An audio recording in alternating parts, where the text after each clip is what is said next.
பாஜக. விஜய் தலைமையிலான தாவேகாவுடன் அல்லது இன்ன பிற கட்சிகளுடன் இணைந்து பாஜக அல்லாத கூட்டணியை அமைப்பதற்கு திரு எடப்பாடி பழனிசாமி அவர்கள் எடுத்துக்கொண்ட முயற்சிகளை கண்காணித்து அவற்றையெல்லாம் தடுத்து நிறுத்தி நெருக்கடி கொடுத்து இன்றைக்கு பாஜக அதிமுகவை பணிய வைத்திருக்கிறது. இதுதான் நடந்த உண்மை, அதே வேளையில் கசப்பான உண்மை. யாரும் இதை மறுக்க முடியாது. அதிமுக பாஜகவுடன் சேர்ந்திருப்பதற்கு வேறு சில நெருக்கடிகளும் காரணம். திரு செங்கோட்டையன் போன்றவர்களை தனியே அழைத்து பேசி, ஒருவேளை எடப்பாடி பழனிசாமி அவர்கள் பாஜகவோடு இணையாமல் இருந்தால், சேராமல் இருந்தால் அதிமுகவை உடைப்பதற்கும் அவர்கள் தயாராகிவிட்டார்கள்.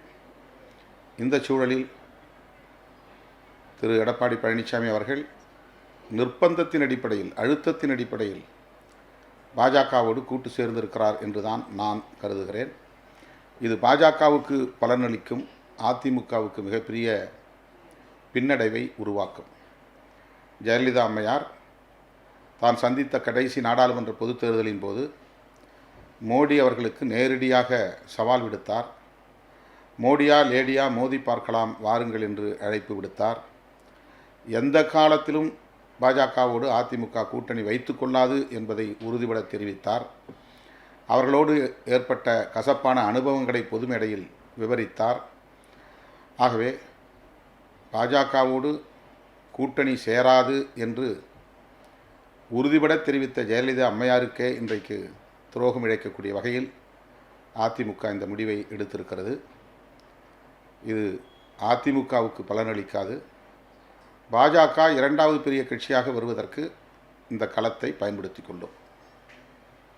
அமித்ஷா நேற்று சொன்னார், எடப்பாடி எந்த நிபந்தனையுமே எங்களுக்கு வைக்கல. அதை எப்படி பார்க்க? அது தமது கட்சி தொண்டர்களை ஊக்கப்படுத்துவதற்காக அதிமுகவும் பாஜகவும் இணக்கமாக இருந்து தேர்தலை சந்திக்க வேண்டும் என்பதற்காக நடத்துகிற ஒரு நாடகம்.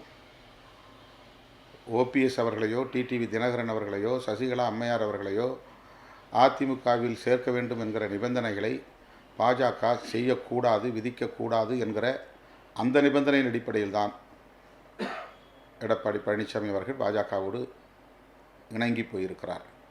சொல்லப்போனால் எடப்பாடி அவர்கள் விதித்த நிபந்தனைக்கு இன்றைக்கு பாஜக கட்டுப்பட்டு இருக்கிறது. உட்கட்சி விவகாரங்களில் நாங்கள் தலையிட மாட்டோம் என்கிற அளவுக்கு அவர்கள் கீழிறங்கி போயிருக்கிறார்கள். பாஜக தனித்து நின்றால் இனி எக்காலத்திலும் பாஜக தமிழ்நாட்டிலே கால் ஊன்ற முடியாது. ஆகவே இந்த தேர்தலில் அதிமுக வாக்கு வங்கியை தங்களுக்கான வாக்கு வங்கியாக மாற்றி கபலீகரம் செய்து கொள்வது அவர்களின் உத்திகளுள் ஒன்று. அதிமுக தொண்டர்கள் எச்சரிக்கையாக இருக்க வேண்டும். அதிமுகவை அழிப்பதற்கு பாஜக செய்யக்கூடிய ஒரு சதி முயற்சிகளுள் இதுவும் ஒன்று.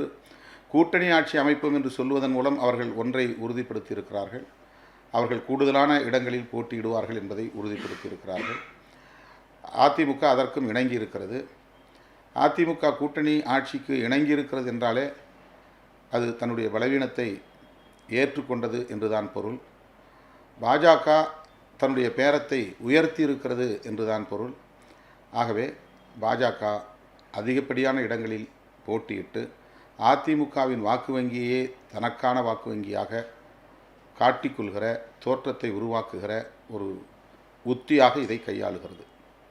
உடனுக்குடன் செய்திகளை தெரிந்து கொள்ள சன் நியூஸ் பெல் ஐகானை கிளிக் பண்ணுங்க.